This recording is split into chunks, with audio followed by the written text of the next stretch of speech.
many of you, I am Sabrina Dridge. I'm the Executive Director of the Telly Awards.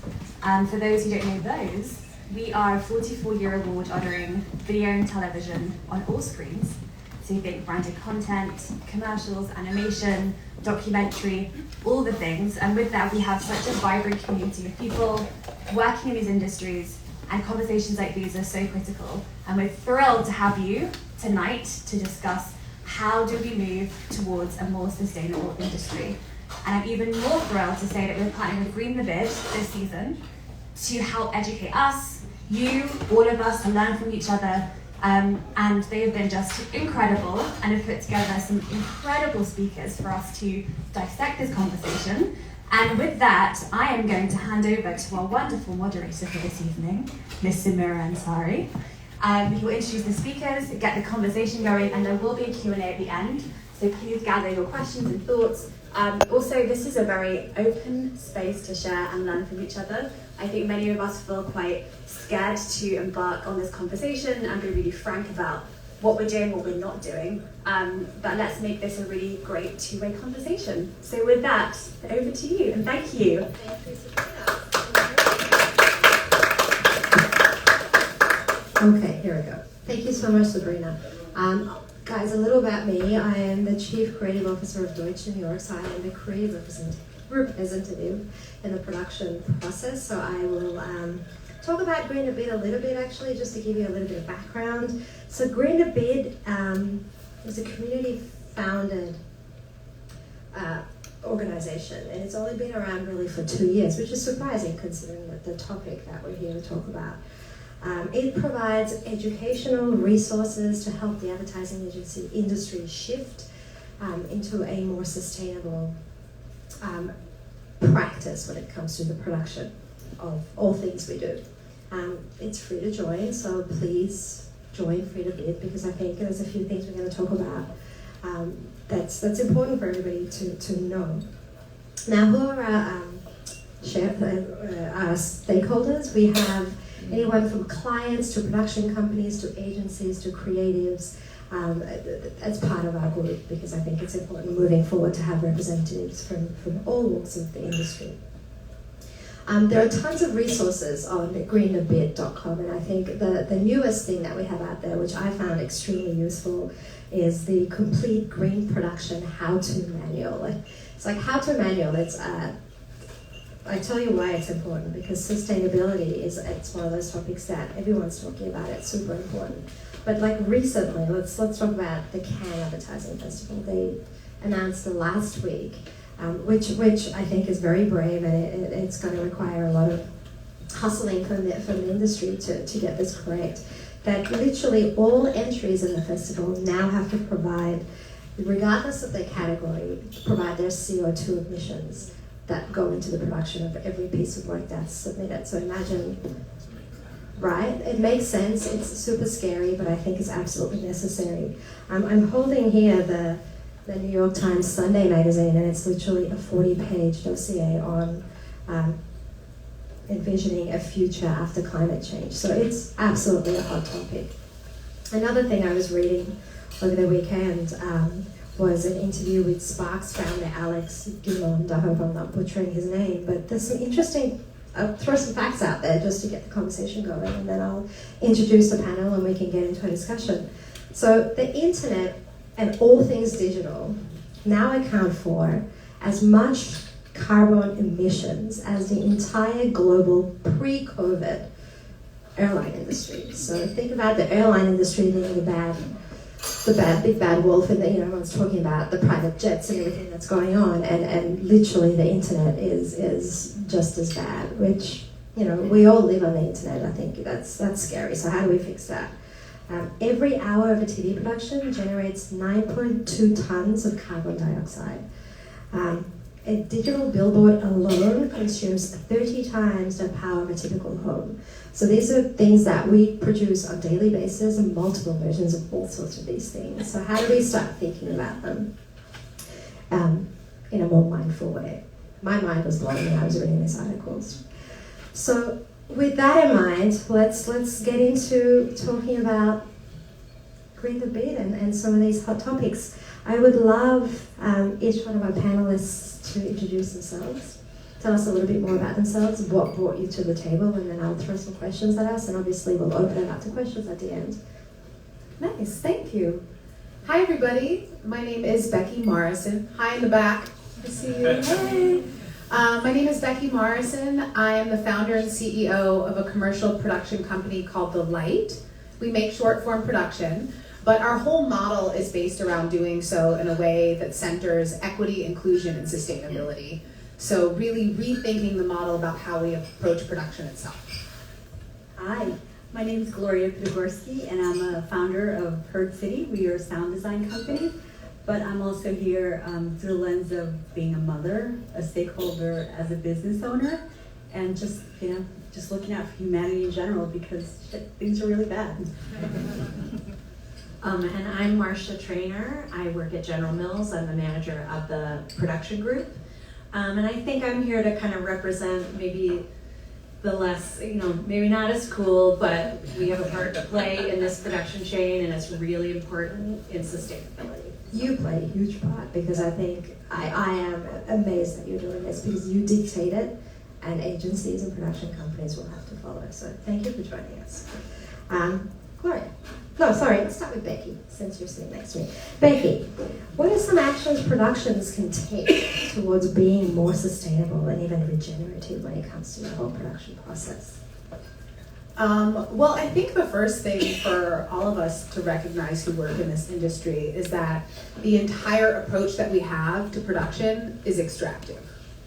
I mean, all we do is we use, we take, we suck, we burn. It applies to the way that we treat the environment. It applies to the way that we treat people. We take and we take and we take. We're consumers. We're consumers. Yeah, I mean, I said this industry, but also capitalism. But we're not talking about that tonight. That we're using a model that's inherently extractive. And so I think that there's lots of actions that we can take inside being sustainable, and as we mentioned a moment ago about the production guide that's on Green the Bid is awesome. But I think the fundamental action we need to take is like a whole entire paradigm shift in how we relate to the way that we work. So I think if we start to think about production as something, and it sounds maybe controversial or even impossible, but production is something that could be regenerative. Production as something that, instead of taking life away, could give life to the people that participate in it and the communities that we work in and to the environment.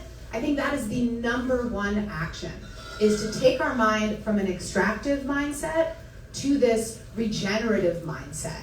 Because inside of that, there's so many actions that we can take, but I think the biggest one is that perspective shift. Can you give us some examples of what we can do to be regenerative? Yeah. So things, I think that I think at the end of the day, a lot of this, we talk about sustainability, and sometimes it can be abstract. Like, we're thinking about carbon. Like, does anyone have any experience with carbon? Like, even if I say 9 tons of carbon, like, is that a lot? Is it a little? Seems like a lot, but it's abstract. But I think that when we think about our impact as relating to people, that's when it becomes tangible. So I think, who here, do you go to set? Do you work on set? Have you been to a set? Okay, great.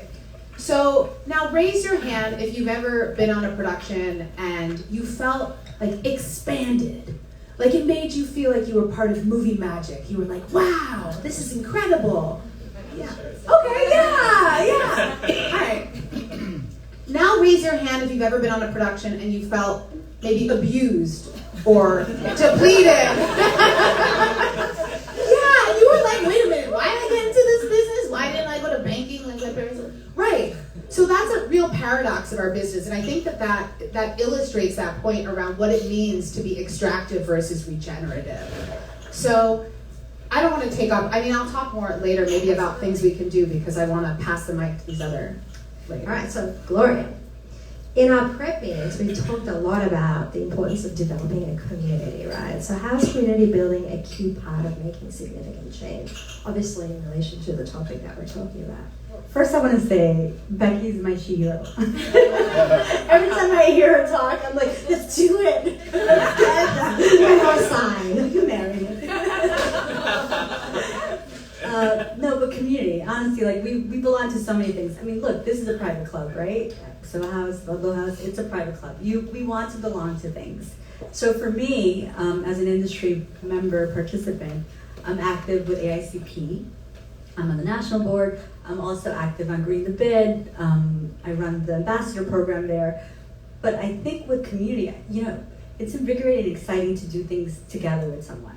And honestly, like, we don't need to reinvent the wheel. There's a lot of work that's already been done already. It's just about digesting. There's no stupid question. So like your first step forward to whatever positive move you're making is a great step. So no matter where you are on that spectrum, it's great. You could be talking about, like, you could be really well versed and like, you know exactly what like your output is, you know exactly all this stuff. Or you can be at the beginning, it's like, how do I compost? Like, you know, it doesn't matter where you are on the spectrum. It's like your first step is a great step. For example, I learned recently that how my company that I own, what the flow is in terms of data flow. Like, I had no idea what the impact was because it's such a, you know, we think about tangible items, right? We think about like what you see, like water bottles and so on, but you don't think about like, it's in the cloud, it's somewhere pretty. But the reality is there is some real impact to the environment when you have stuff that lives there. So as an industry, we can really dig into how the whole production line item works in terms of like production, post-production, editorial, sound, how we transfer stuff, like how things are being stored, how long they're being archived. Do we really need to... How many versions I do you know. have on your I mean, do we really need to hold that Viagra commercial from 1982? Like, no, there's some things that we really just don't, we need to make sure like we're doing our due diligence. Like, so I learned something new. As, you know, a company owner, like, shit, I need to change how we store things, how things are processed. So like, there's always like the lifelong learning process. I think it's good to, as a community, to be part of something so you learn from the others, like how to do it better. And you have to think about it, right? You have to think about it from the very beginning of the process. Like creatives, we think about versioning and having things and being able to tap into it 10 years down the track. Do you need to do that? Is that really necessary? It's a conversation to have with your client, right? So on that note, Marsha, you've been, I am, honestly my mind is blown by what you're doing because I think it starts with you and if you tell agencies and production companies they need to do it, we will do it, right? So you've been instrumental at General Mills when it comes to having sustainable shoots, especially in North America. Can you talk a little more about the internal journey? Like, how did you bring this in-house, and then how are you working with your partners, agencies and production companies to actually implement it?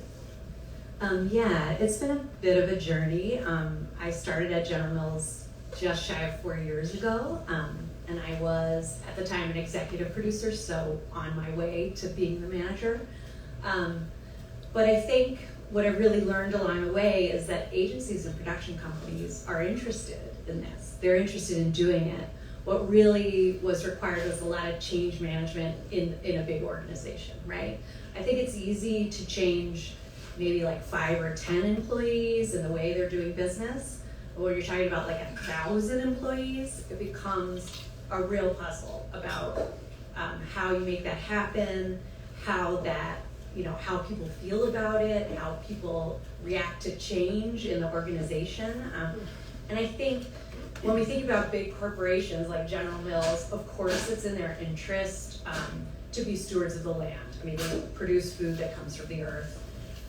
They rely on their reputation with consumers, right? All of this. So it behooves them to do the right thing. And they do in a corporate responsibility space, right? But those employees are rewarded for doing good.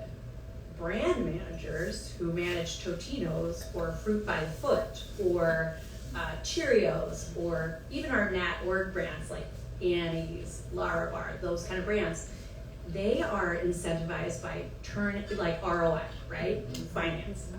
So as you get in a big org, what feels easy to get done, right, isn't necessarily there. The carrot isn't there, right? And so those brand managers, that's who we work with in the production department. They are worried about, will it cost more, right? How's this look? Does it change our process? Does it put extra work on my plate?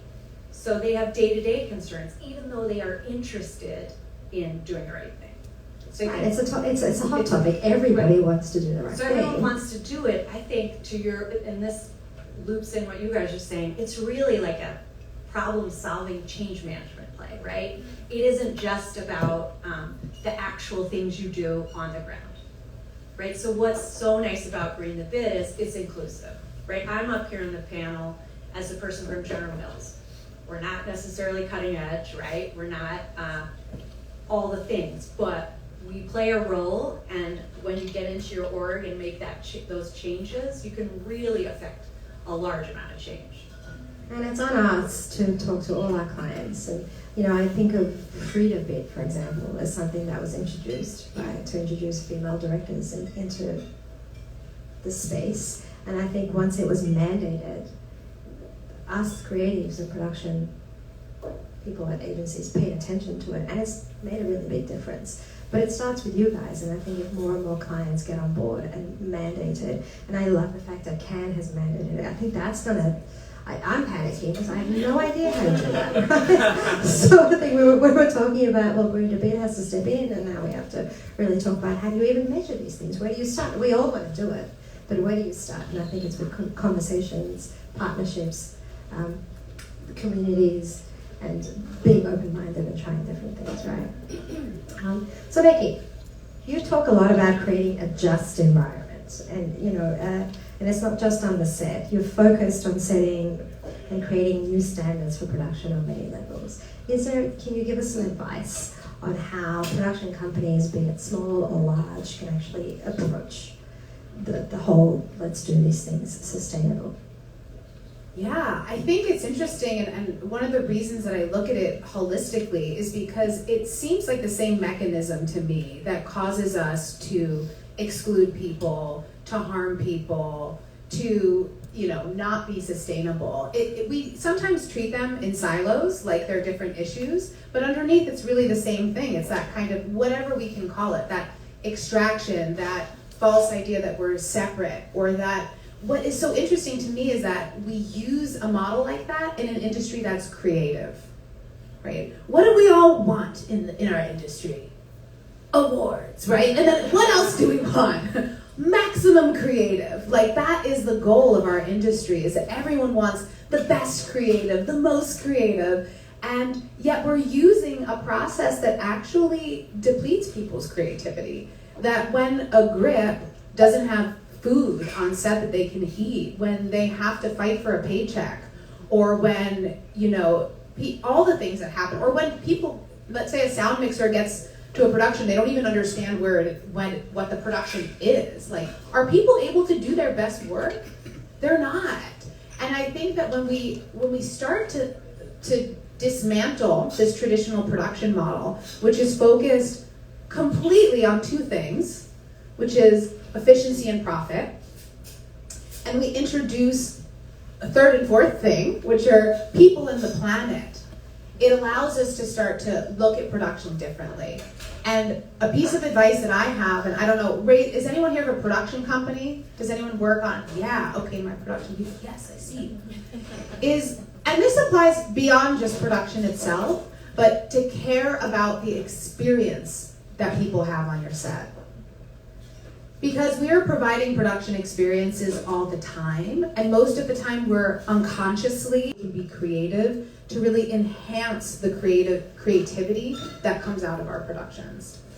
I think creativity has been applied to problem solving when it comes to the environment. Like, if you look at all the work that's being awarded, that's doing really well. If you look at companies like ABI, you look at what Dole did with Ananas Anan, for example, like turning waste into sustainable leather. Like, all these things are creative solutions to a larger problem, but no one's really talking about production, which, as we've learned, is one of the bigger problems as well. Yeah, and I actually personally, I think that the binary that's been created between production and creative is a false one. I think that production is extremely creative. That, like you're saying, that you got to get a lens from LA in 4 hours, or I just did a Our job. producers are the most creative people. They make shit happen. But We did a job about a month ago for Netflix. They're doing a reboot of Teletubbies. I'm sorry. I'm sorry in advance. Oh, someone's excited about that? Okay. So I got a phone call that the Teletubbies costumes that were at the Netflix office, we thought they were at the Netflix office. Turns out, only Lala and Poe were there. The other Teletubbies, they were in Ohio, in a warehouse, and it was 10 p.m., and our call time was 7 a.m. the next morning. So you tell me, that does not take creativity to figure out how to get those Teletubbies. problem solving, absolutely. I mean, this is the stuff that happens all the time, right? And I would say, interestingly, for my production group, we are separate, technically, right, from creative and the brands, technically. We're our own group. Somebody else owns the creative partnership with the agencies, which kind of cracks us up, right? Because we're there along the way. Yeah. But what doing this work with Green the Bid and really communicating all along the creative timeline and all the touch points, our team has really like taken this in a way that's made them proud, right?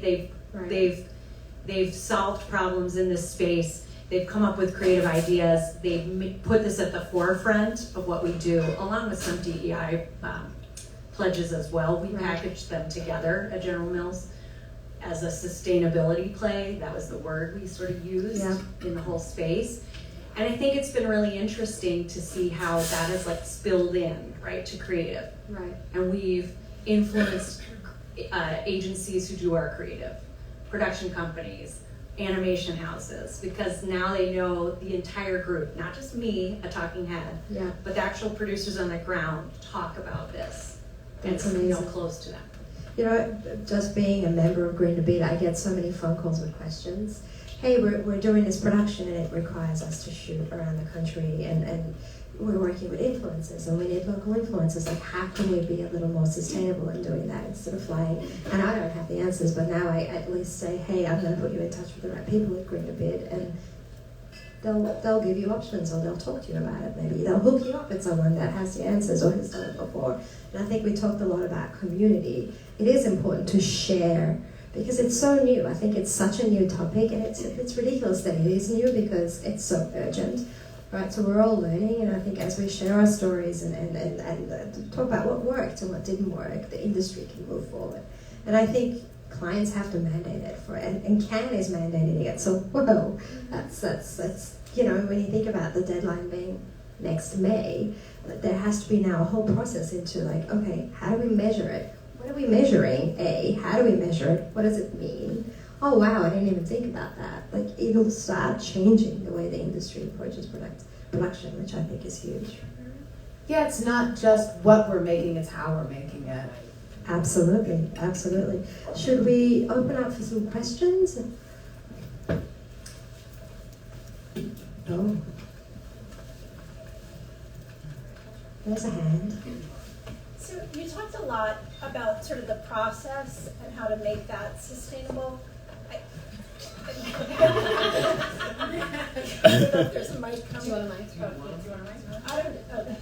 So you talked a lot about the process and how to make that sustainable.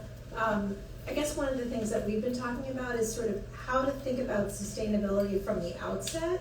Like when you're concepting, when you're thinking about the script, you know, showing people biking rather than driving, or showing 4 people in a car rather than 1 person in a car. I wonder if any of you have thought about that and how you think that plays into the whole process.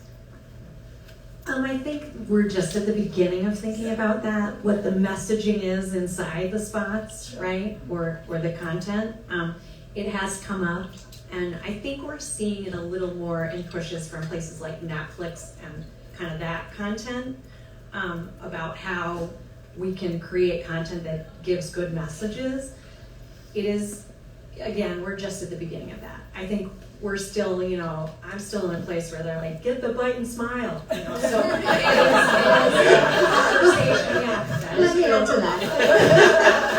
do you remember when every brief was like, what are we going to do with Gen X, right? And now every brief is, what are we going to do with Gen Z?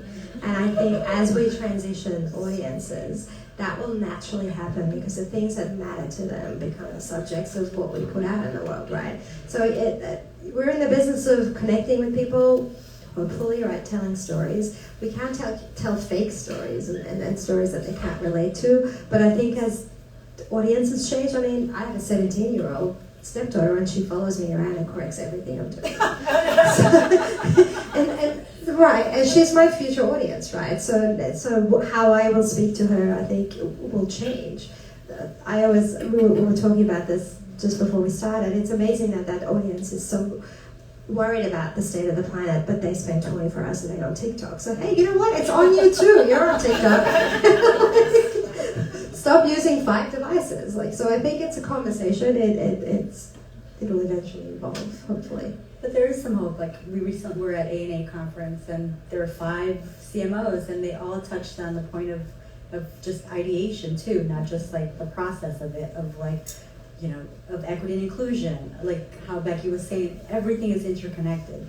We're all interconnected, like, you know, somehow. So I think if your stories that you're telling have to be reflective, and how you're telling them are reflective of a whole society. I too have a 23-year-old who embarrassed me when I took an Uber to the gym. But we won't talk about that much. I mean, whatever, it was rainy, but whatever. But they do keep you in check. And that's where the push is going to come from. Like, we're all surrounded by people that are like, they want that. They're like, you cannot leave us in this state. And it's not about their time, when they're older. It's about now. It's like, look, all the storms, everything that's happening. It's like, you know, there's stuff happening present day. So the time to begin is not tomorrow, it's like now. And everyone is a participant. So whether you're a creative director, whether you're a grip, whether you're, whatever your title is, you are a person involved with the process. And you can be the voice of something. Very true. I agree with that, and I would say just you should bring it up, right? Feel free to talk about it. I think the more you talk about it, it may take like it did for us at General Mills even to start 3 years, but it can happen. And you'll get creative resistance, I'm sure, but if it makes sense, it'll absolutely happen. I see a couple more hands. Thank you. So you talked a little bit about the tangible versus the non. And I know a big thing during the height of COVID, and maybe still a little bit now, was going CGI versus shooting in real time, just because of resources and what was available to us. Has there been conversation, or perhaps on Green the Bid, are there resources that talk about, and this is just an example that comes to mind of, you know, shooting a real car with gas emission versus creating a CGI car, and what's the difference in, you know, the carbon we're talking about, digital versus non? I'm just curious. I think the measurement thing that we were talking about, I have no idea, to be honest with you. We can talk about it and go into bed. But yes, production-wise, I think I can tell you I did a Super Bowl commercial completely remotely, and it was heavy on as the Super Bowl commercial overseas. There was a lot of CGI, there were celebrities, and it was all done on Zoom, and it actually was fine, right? It was great. I was 8 months pregnant, I didn't have to travel, I had sat at home, and it actually showed us that we can do productions remotely. You don't need to fly 35 people to the other side of the country and put them up in amazing hotels. You know, that's a whole other thing, but it's doable. So I think conversations, and clients are wise to it now too, right? So they're always like, hey, can we do this remotely? Can we do this way? Do we need this many people? Do we need to fly? Can we do it locally? Like, all those questions are now coming up because we were forced to do it, and it worked to some level. I don't know if anybody else. Yeah, I think you bring up a really good point, which is this kind of like eco-confusion, which is a cloud that I think affects all of us, or, you know, I certainly experience it all the time. It's like being faced with, okay, here's a plastic water bottle. Should I drink it, or do I send a PA to drive a car to go get some, you know, glass water bottle or refillable bottle to come back? Like, which is better? Or do I send them on the truck? That's obviously worse. But is it? But should I drink a plastic water bottle? I think that, like, all of these questions are so confusing, and they involve so many factors. Also, like filming a live action car, it's like, well, where is it filming? How many people are traveling to set? What kind of lights are being used? What kind of cameras being used? What's more expensive, the server or the car? Yeah, exactly. There's a lot of confusion about it, but I agree, and I'm certainly not an expert in the nuance of that, but Green the Bid, thankfully, is. And the community of Green the Bid, there are many people who this is what they do full time. So I would say if you're faced with any of those conundrums or the eco cloud is like confusing you, to reach out to Green the Bid, which is a great resource for getting those things straightened out. Because it is so nuanced. I think we want it to be clear cut or black and white, and it's just not always the case. You know, we negotiate talent timelines and we negotiate versions and all of those things. I think as part of that conversation is, how long does this thing need to be around? Like, make the client think about it. Like, do we need to hang on to this data for the next 25 years on some server, or what's a cutoff deadline? Can we get rid of it? Because I think that's one of the major contributors, right? Like, servers that are sitting there and generating all this negative emissions. And I think with the personalization of assets, unfortunately, we're making more assets than ever, right? And so we're seeing it just like exponentially exploding. Well, what it is doing is making a conversation about what we do save, right? And for the first time, we have started talking about not saving some things that are final, because we push out banners and gifts and whatever else at an astronomical rate. But that has never happened in my career before, where the finals are not important necessarily, right? It's amazing. So that's not a TV commercial, but that is like, so maybe you just need the deck that went along with those Or one 1,000 one banners, version of it that you can always right? reuse to recreate. And the working files live somewhere, and all of those finals no longer Final 2 capital. underscore. Exactly. Yeah, so, and I think we have to think about that in the kind of platform space we're in. Nice. Hi, I was just wondering about, we're talking about sustainability, but the sort of person factor behind it, because when you're dealing with Super Bowl commercials or very big clients, there's often very quick turnaround, long hours that are needed in order to put in to get it done, etc. So what are you using for a model that you'd like to work towards to create better conditions or working time for staff, or anything that you're doing to try and like stave creative burn off, or any tips like that? I wish I had an answer to that. When it comes to Super Bowl, all things go out the window. You know, and that's the beauty of producing for the Super Bowl. You don't do it that often, so when you do it, you forget about Christmas and everything else. So I'm probably not the right person to ask, but you make it happen, you know. But I think if you can make it happen, you know, with sustainability in mind, which honestly is not one of the things we've ever thought about, because we're desperate, it needs to happen quickly, that would be amazing. Yeah, and sustainability is a term we often use to speak about the environment, but it applies to people. Like, it is not sustainable, the way that we work. And it's so many people, I mean, like, raise your hand, you know I love raise your hand. Raise your hand if you've ever had a friend that worked in this industry that left because they were too exhausted or they couldn't take it. Yeah, look around, like, that is sustainability, lack of sustainability in action. It is not possible to work that way. And I really think that that's bubbling, and that will bubble up in a way like Me Too did, like what happened on the set of Rust with Helena Hutchins, what the IATSE strike that almost happened, the kind of working conditions that crew are under. And so the way that we approach it on our productions is by prioritizing the crew and centering their experience. Because we know how to do that already when it comes to our clients. We know how to center your experience and your experience, right? We know how to get you the lattes and the talent. When it comes to the client and the talent, we're excellent at prioritizing their experience. But the people that get pushed down are the crew. Everyone's like, out of the way, you electric, I gotta get this latte to the talent. You know, it's like, then on our productions, we open that up and we say, okay, we're going to treat all the crew the way we unions. Creators don't have unions. And that trickles down to the post-production experience, right? the visual effects, the editing, the sound. It's like, then you have 12 hours to do this. Like, it's like, or whatever, everyone has, whatever it is, but it's like, I, as a business owner, it's my responsibility to protect my employees. Like, that's part of my role. So I do that. I have actually, and they're not easy conversations, but when crazy scenarios happen, there's a word, no, that we don't like to use, but you know what, we have to start using it. Because at the end of the day, we lose people if we don't take care of them. It's like we are as good as our people. And I keep saying that. It's like we make content, but who makes the content? It's people. So if we're not taking care of people, we're not going to be doing anything.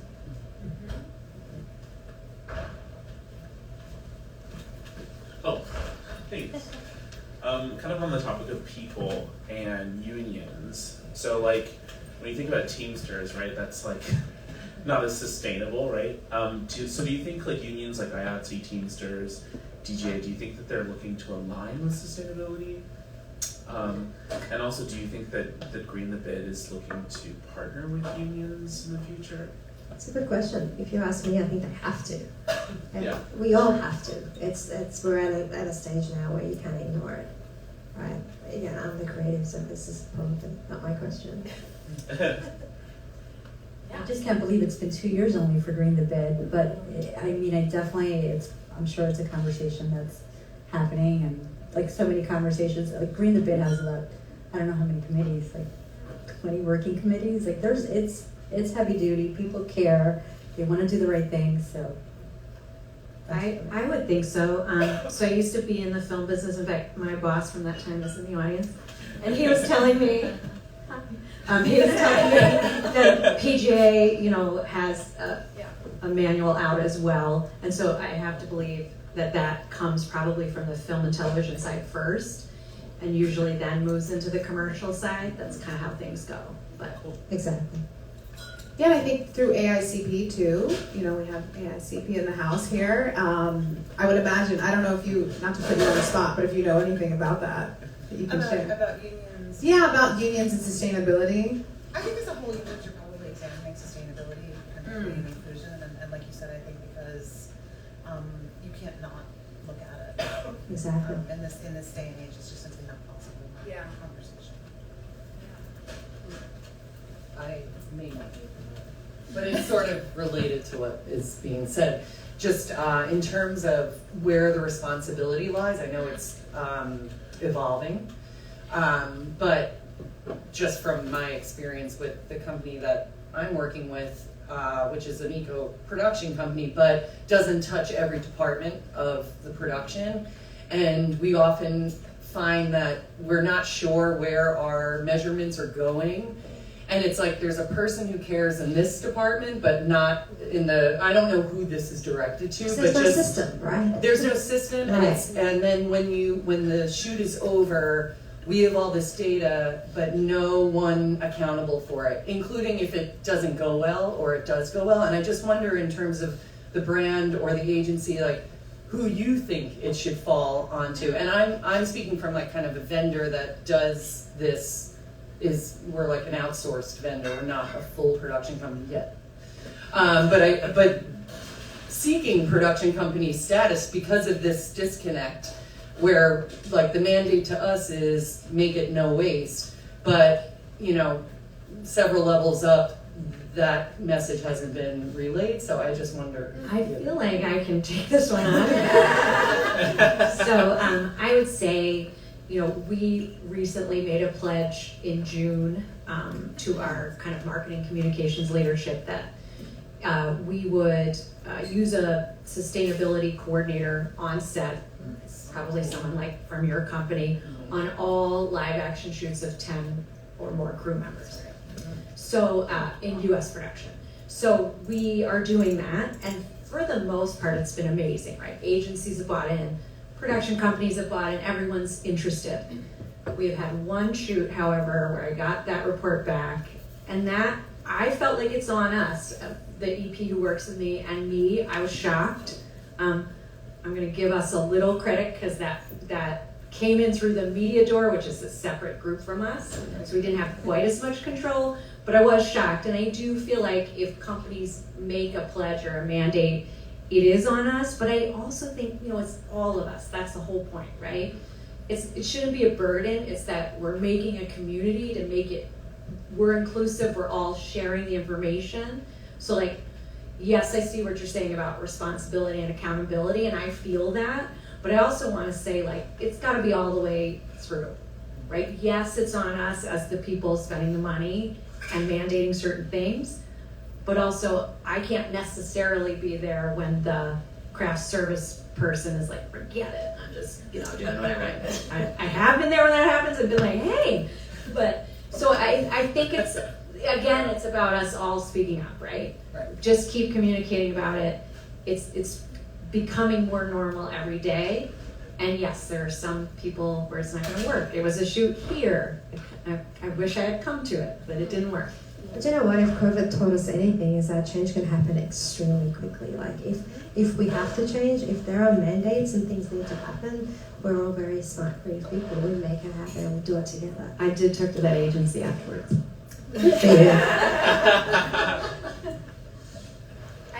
Part of it also, and I agree with it, the responsibility is everywhere, because as a production company, we are conscious of our carbon impact, whether that is requested by the agency or client or not. Whether they care about that or not, it's ethical. It's an ethical issue for me that we do that as a company. So I love it when it's coming from our clients, but also it's our responsibility, in general. And part of it is also, I think, this measurement aspect, which we are, we're just getting started. And I think we need to get better about that, because you really can't manage what you can't measure. And in terms of the carbon impact, sometimes, as I was saying earlier about the numbers, it's like, okay, I got the number from the Best Electric about how much power we used. Thanks. We do a sustainability report on every job, but it's hard to know if it's where that falls.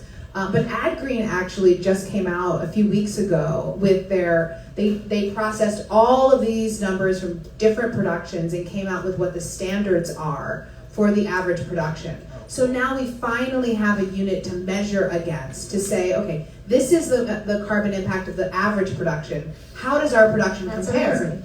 Yeah, finally, because now I talked to our designer, because like I said, we do sustainability reports on every job, but now we're gonna compare that to the AdGreen standard. And if we can all do that, then we get a sense of, okay, here are numbers, and here are how they are in relationship to something, which is when we really can get going with making it. Being held responsible, and you have something to compare it to, so you actually have something tangible to work towards. That's great. That's great. I was just sort of thinking about this. It almost feels like everybody up here wants to do the right thing, but it feels like the change is really going to happen when there's some sort of a mandate. Like if the clients are demanding it, right? And if the client says, which you are, because General Mills is a public company, so you have to report. Your scope 3 comes from your supplier. So if a client says, I'm only going to work with suppliers who are sustainable, then everything changes. Right, and then you've got the other end, Can, doing the same thing. Yeah, yes. Right? I think so that's kind going of to sandwich at both ends. It's great. That is a big change. I mean, as soon as that news came out, I had many texts. Oh, I kept on asking, are you sure? Like for every production, there's not a category for it? I asked once, but still, today, I asked 5 times. Right, yeah, because everyone says to me, on wait, stage. it's everything we submit. I said, yeah, it's everything you submit. Yeah. And they were like, wow, okay, maybe you How were do we right. do that? It's like what both of you were saying. What are the main things that people want? Top creative, so awards. So the award shows are starting to mandate it. ROI, and creating mandates and making sure each department talks to each other too. It's not just working the same system expecting different results. It's actually changing the system, changing what mandates are. I will say we didn't technically mandate. So this is a very funny loophole we found. What we did is we had been operating in sort of a suggestion opt-in model. We changed it to an opt-out model. And so that brands had to say, we're opting out. But how can you opt out? It's terrible. And not one has. Exactly. So that's how we approach that. So there is still a window if somebody has some really. Marsha, that's amazing. So guilt works. So my mom is right.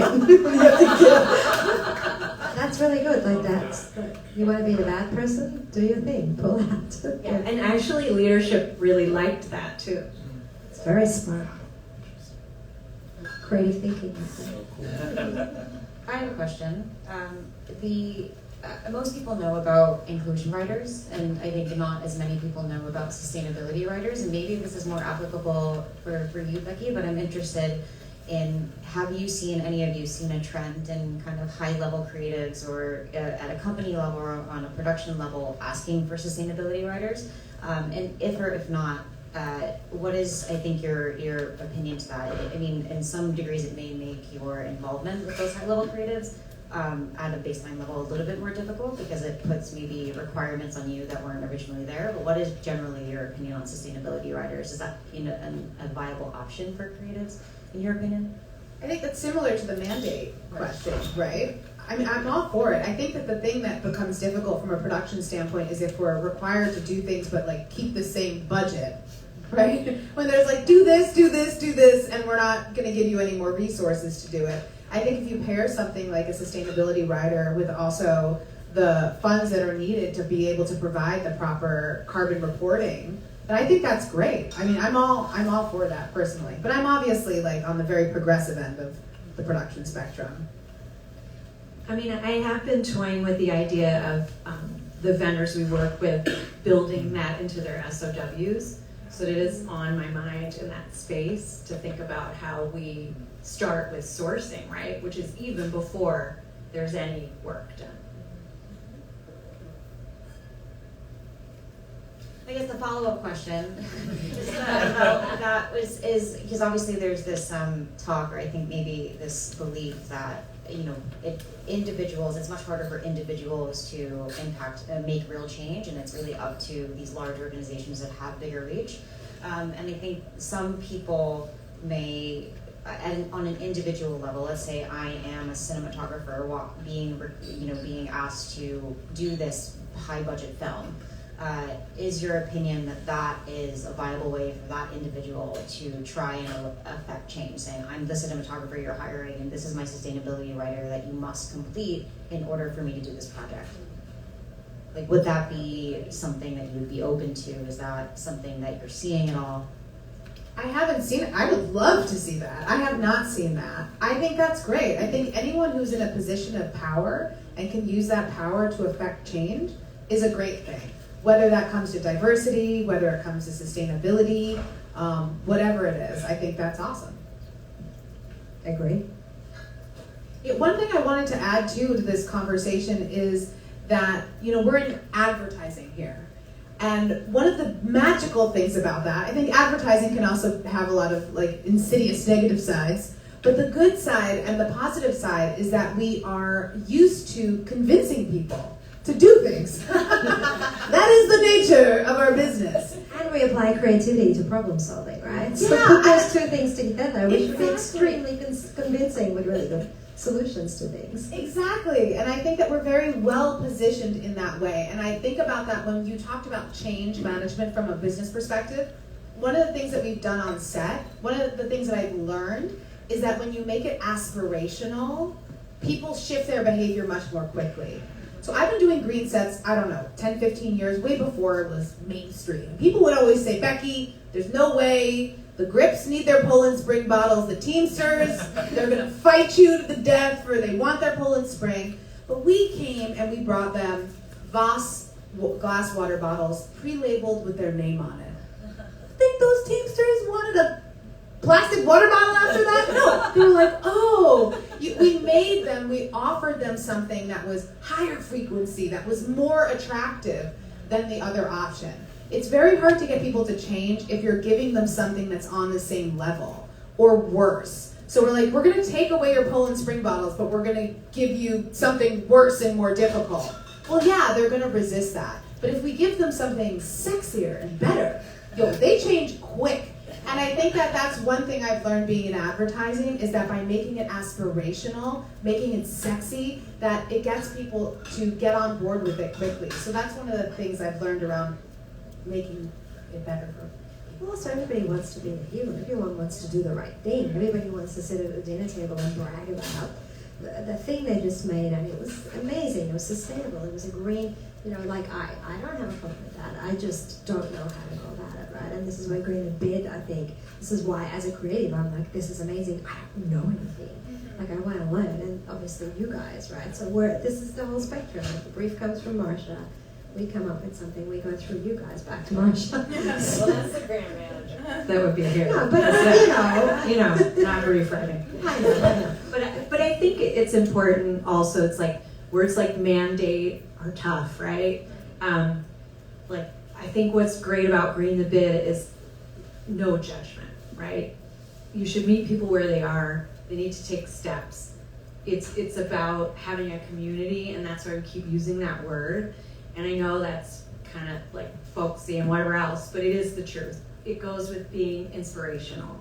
It goes with not being like, I can't believe you, that is not the idea here. That doesn't make people adopt a new way and feel good about it.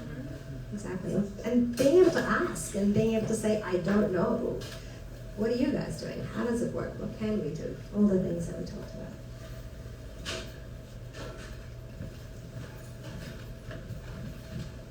Hi, I have a quick question. Is Green the Bid working to kind of put together a directory of maybe vendors or partners that we can work with that you guys have worked with in the past, just to kind of keep that business going and potentially implement some sustainability with the clients that we work with? Yes, that's definitely in the works. For everything from like where to send food for your shoots to, there's so many lists. I know it doesn't sound sexy, but go to the website. There's so many resources there. Reach out to them. Jesse at Green the Bid, Gabby at Green the Bid, they're all so open to like helping. And if they don't know, they know exactly who to point you to. But there's an abundance of like directories and lists all located there that people have worked really hard on. It's like brainstorming, the production guide, best like stages to work at. It's been a lot of work, but best minds at it. So go dig in. No need to reinvent the wheel. It's there. So go take a look.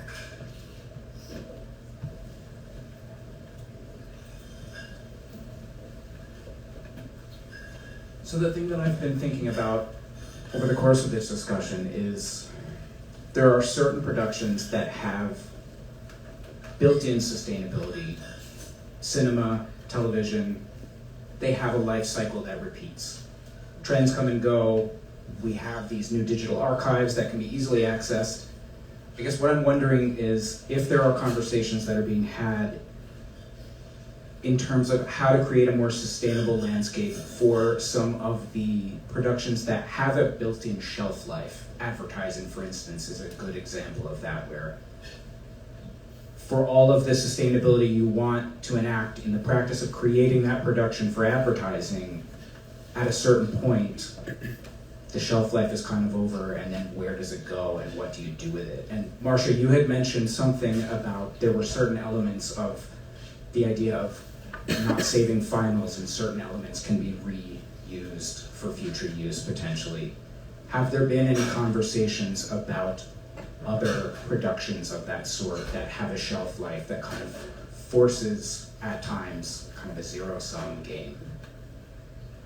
I would say it's probably quite surprising, but if you think about General Mills, there are a lot of commercials, and yes, they are saved, but they're not saved multiple times in multiple places, except for like maybe the last whatever it is, 5 years or something.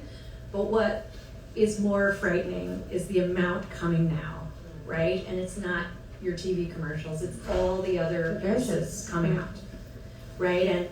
And so I know we are starting to talk about this now a lot because it's frightening in all ways how much you would need to save. So that's financial, that's ecological, it's just a lot of stuff.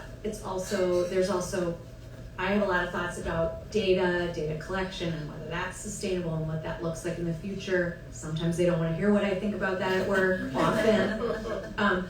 But I think this is a discussion that's getting sped up because we're being served so much content all the time, right? So It's disposable content, yes. but then we hang on to it. Some of it, right? And it circulates, right? It just comes back. So I think we will start to really need to ramp up. I was just on a damn call in my hotel room earlier talking about some of this, but people will have to put those policies in place. And I gotta believe it's not just me, right? It's other large CPGs and ad agencies and so on and so forth, right? We're gonna have to figure it out. I don't think we have yet. So yeah, related to that, have you as a group and individually had conversations or started to think about how the nature of advertising, to use that example, to basically like rebuild and reshape how advertising is created, distributed, so that it has deeper sustainability on a longer term scale? I mean, we are, through AICP, we have a post council, and the post council, there's a woman, Jacqueline, out of Cosmo Street, and we're working specifically on archiving projects like through production, all these everything that gets stored, editorials, visual effects company, sound design, music.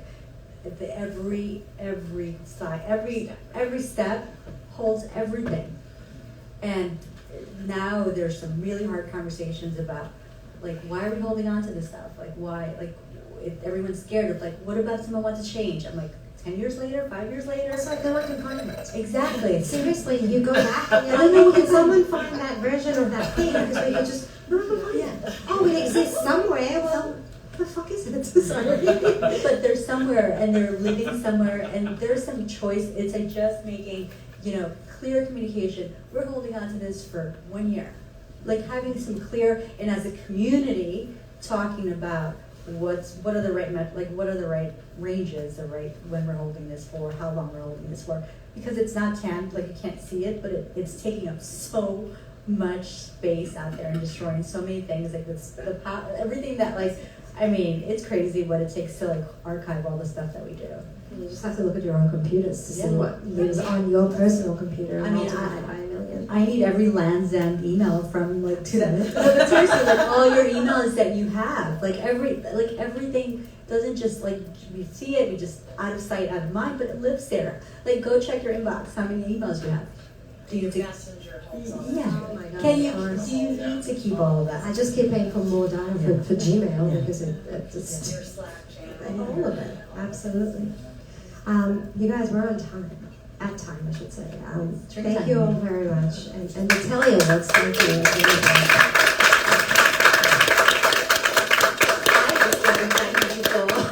Came out of nowhere to say thank you so much. Hopefully this is the beginning of conversations. Please come enjoy a glass of wine on us. Continue the conversation. Thank you so much. If you want to join us for more events, please sign up to our newsletter. We do so many of these things. We love having the community together to talk about important topics and to meet each other. So enjoy the evening. And again, thank you so much to our incredible panel. Thank you.